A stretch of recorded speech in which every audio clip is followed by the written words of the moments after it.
뉴스 브리핑 제작에 도움 주신 분들입니다.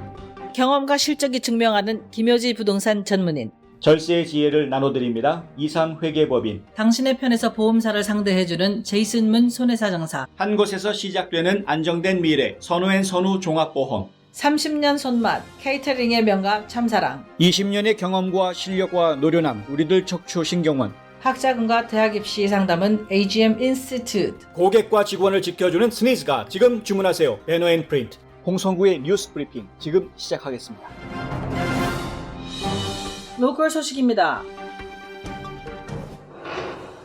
폭스바겐 그룹과 포드가 LG화학과 SK이노베이션 간 법적 분쟁으로 전기차의 핵심 부품인 배터리 공급에 차질을 빚을 우려가 있다는 입장을 연방통상위원회에 제출했다고 로이터 통신이 어제 보도했습니다. 지난해 LG화학이 SK이노베이션을 영업비밀 도용 혐의로 고소하면서 미국 내 배터리 셀 생산과 셀 생산에 필요한 부품을 수입하지 못하도록 요청한 데 따른 것인데요. 통상위원회는 올 2월 SK이노베이션의 조기 패소 판결을 내린 바 있습니다. 이에 대해 폭스바겐은 SK이노베이션이 소송에서 지더라도 조지아주에 건설 중인 배터리 공장에서 생산을 할 수 있게 해달라는 취지의 의견서를 통상위에 제출했고, 포드 역시 통상위에 코로나19로 인한 현 경제 상황을 고려해 미국 내 일자리가 위험해지지 않게 해달라고 요청했습니다. 반면 GM은 통상위의 지적 재산과 영업비밀은 철저히 보호돼야 한다며 LG화학 편을 들어줬고, LG화학의 배터리 공장이 들어설 오하이오주의 마이크 드와인 주지사 역시 통상위에 의견서를 보내 일자리 1100개를 창출할 LG화학의 투자가 위축돼선 안 된다고 했습니다. LG화학은 SK이노베이션의 배터리 공장 건설 현장에서 일하려고 미국에 입국하려던 한국인 30여 명이 불법 취업으로 적발돼 추방당한 사실과 배터리 소송 관련 증거인멸 정황을 거론하며 SK이노베이션의 신뢰성을 지적하는 의견서를 최근 제출한 것으로 알려졌습니다. 한편 통상위원회는 오는 10월 5일 이 사건에 대한 최종 판결을 내릴 예정인데요. 어떤 결론이 나올지 주목됩니다.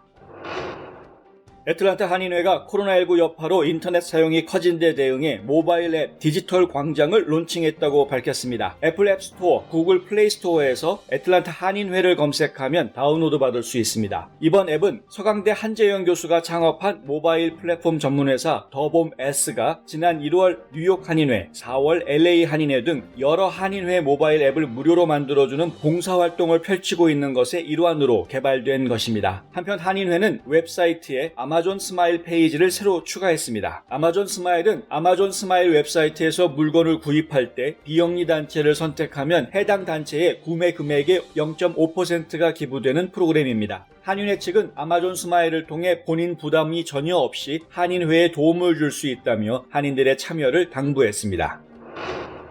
테네시주 내시빌에 미주 본사를 두고 있는 한국타이어는 어제 많은 미국인들이 코로나19 대유행으로 인해 운전을 덜하고 있고 차량 유지와 시스템 점검을 소홀히 하고 있는데, 이는 앞으로 비용을 많이 발생시킬 수 있다는 연구 결과를 발표해 눈길을 끌고 있습니다. 한국타이어 게이지 지수에 따르면 미국인의 절반 가까운 48%가 차량 정비 약속을 연기하거나 취소했고, 그보다 훨씬 더 많은 73%의 미국인이 유체 보충을 하지 않았으며 70%는 타이어 공기압 정기 점검 같은 일상적인 유지 보수를 하지 않았습니다. 그럼에도 불구하고 80%의 미국인들은 늦어도 올해 말까지는 정상적인 운전 행동으로 복귀할 것으로 예상하고 있고, 응답자의 60%는 더 많은 자동차 여행을 계획하고 있다고 답했습니다. 코로나 여파로 비행기를 꺼려하면서 미국인의 57%가 자동차를 이용해 휴가를 떠날 것이라고 답했습니다. 한국타이어 아메리카 수석 기술 서비스 전문가 데니얼 브라운은 올 봄에 코로나19가 창궐하면서 많은 사람들이 차량 유지 보수를 제대로 받지 않은 것은 이해할 수 있지만,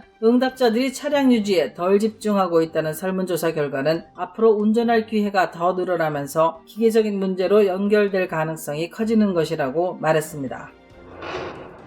귀넷 카운티 커미셔너들은 어제 회의에서 신생기업 창업자를 육성하고 귀넷 소기업 성장을 지원할 귀넷 엔터프리뉴어 센터, 즉 기업가 센터 건립 계획을 승인했습니다. 귀넷 기업가 센터는 로렌스빌 페리 스트리트에 있던 유치원 건물을 개보수해 세워질 예정인데요. 신생 기업인들에게 교육, 워크숍, 코칭, 고객 및 자본과의 연결, 시장 조사, 공동 작업 공간과 사무실을 포함하는 멤버십 등을 제공하게 됩니다. 말 그대로 창업 지원 센터가 생기는 것입니다. 샬럿 내시 귀넷 의장은 로렌스빌이나 소아니에 제2의 아마존이나 마이크로소프트가 될 수 있는 아이디어를 가진 사람이 있을지도 모른다면서 귀넷 기업가 센터는 그런 사람들이 번창할 수 있도록 사업에 필요한 너트와 볼트가 되어 도와줄 수 있을 것이라고 말했습니다. 이 센터는 6,718스퀘어피트에 150만 달러를 들여 개방된 협업 분위기 속에서 회원들이 일할 수 있는 개인 사무실과 공용 공간, 기술 장비를 갖춘 훈련실, 회의실, 휴게실 및 식당, 야외 작업 공간 등을 마련합니다. 센터는 저소득 세대주뿐 아니라 소수민족 창업주까지도 적극 모집한다고 밝혔는데요. 귀넷 카운티는 조지아 귀넷 칼리지와 협력해 이 센터를 운영할 계획으로 현재 협의 중인 것으로 알려졌습니다. 이 센터는 올해 말 문을 열 예정입니다.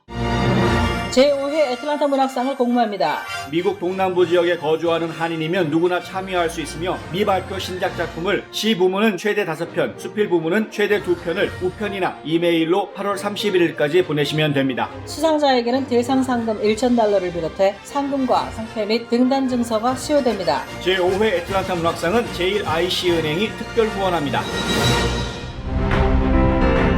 지구촌 소식입니다.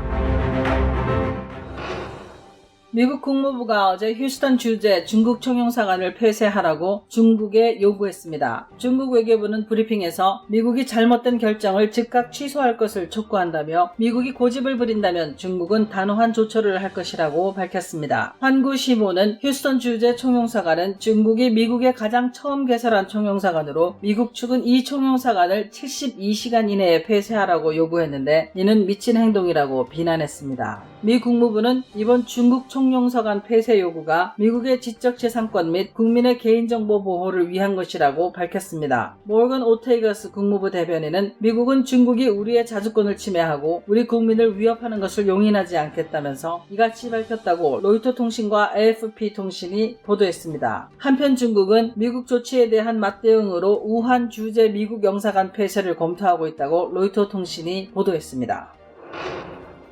인도에서 머리부터 발끝까지 온몸이 노란색인 거북이가 발견돼 화제라고 ANI 방송이 보도했습니다. 이 거북이는 인도 동부 오디샤주에 사는 한 농부가 지난 19일 들에서 일하다가 발견했다고 하는데요. 이 농부는 노란 거북이를 집으로 가져와 당국에 신고했습니다. 거북이의 상태를 살펴본 생물다양성보존협회의 스타타 파티는 선천성 색소 결핍증인 알비니즘 때문이라고 설명하면서도 이런 종류의 거북이는 처음 본다고 말했습니다. 이 거북은 인도 납작 등자라고 불렸는데요. 대략 1살에서 2살가량 됐다고 합니다. 현재 이 거북이는 발라소레의 야생으로 방생된 상태입니다. 전 세계 신종 코로나 바이러스 감염증 확진자가 7개월 만에 1,500만 명을 돌파했습니다. 국제 통계 사이트 월드오미터 집계에 따르면 그리니치 표준시로 21일 오후 11시 40분 현재 전 세계 코로나19 누적 확진자는 1,508만 244명이며 그중 누적 사망자는 61만 8,399명으로 집계됐습니다. 누적 확진자가 1,500만 명을 넘어선 것은 중국이 지난해 12월 31일 세계보건기구의 중국 후베이성 우한을 중심으로 정체불명의 폐렴이 발생했다고 보고한 지 205일 만인데요. 지난 6월 28일 1천만 명을 넘어선 뒤 불과 25일 만에 500만 명이 폭증한 것입니다. 국가별 확진자 수는 미국 402만 5,460명, 브라질 216만 6,532명, 인도 119만 4,085명, 러시아 78만 3,328명 순입니다. 한국 소식입니다. 기획재정부는 22일 서울은행회관에서 홍남기 부총리 겸 기획재정부 장관 주재로 세제발전심의위원회를 열고 2020년 세법 개정안을 발표했습니다. 올해 세법 개정안에 따르면 신용카드 소득공제 한도가 지금보다 약 30만원씩 더 올라갑니다. 서민과 중소기업을 지원하기 위해 부가가치세 간이과세 기준을 현행 4,800만원에서 8,000만원으로, 납부면세 기준은 현행 3,000만원에서 4,800만원으로 대폭 끌어올립니다. 한편 증권거래세는 현행 0.25%에서 2021년에는 0.23%, 2023년에는 0.15%로 계속 낮추는 반면 2023년에는 금융투자소득세를 도입하겠다는 계획입니다. 또한 소득세 과세 표준 구간에서 현행 연소득 5억 원 이상을 5에서 10억 원과 10억 원 초과로 나누고 10억 원 초과 시에는 세율을 45%로 상향 조정할 방침입니다. 이러한 내용을 담은 2020년 세법 개정안은 입법 예고와 부처 협의, 국무회의 등의 과정을 거쳐 9월 초 정기국회에 제출될 예정입니다.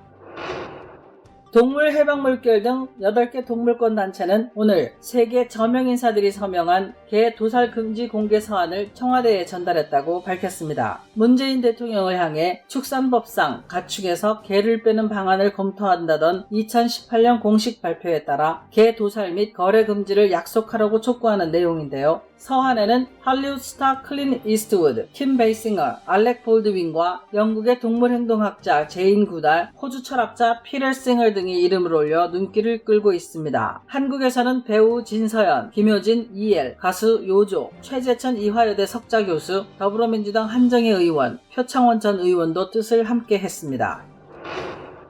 환경부는 그린 뉴딜 주관 부처로서 친환경 미래 모빌리티 보급 확대를 위한 재정 투자와 제도 개선을 통해 자동차 부분의 녹색 전환을 완성하겠다고 밝혔습니다. 환경부는 친환경 미래 모빌리티 보급 확대를 위해 2025년까지 총 20조 3천억 원가량을 투자해 약 15만 1000명의 일자리를 창출할 계획인데요. 친환경 미래 모빌리티 보급 사업은 전기차 보급, 수소차 보급, 노후 경유차 친환경 전환 등의 세부 과제로 구성됩니다. 먼저 환경부는 2025년까지 승용, 버스, 화물 등의 전기 자동차를 현재 11만 3천 대 수준에서 113만 대로 10배 늘리고 충전 기반 시설은 현재 2만 2천 기에서 4만 5천 기로 2배 이상 확충할 계획입니다. 수소차는 SUV 중심의 승용차와 중장거리 버스 및 중대형 화물차 등으로 보급 차종을 늘려 2025년까지 20만 대를 보급하고 수소 충전소는 450개를 구축할 계획입니다. 한편 2024년까지 노후된 경유차 116만 대의 조기 폐차 보조금을 31만 5천 대에는 매연 저감 장치 부착을 지원해 초미세먼지 농도를 낮추겠다는 계획입니다. 2020년 7월 22일 지금까지 뉴스 브리핑의 홍성구였습니다. 최원주였습니다. 시청해주셔서 감사합니다.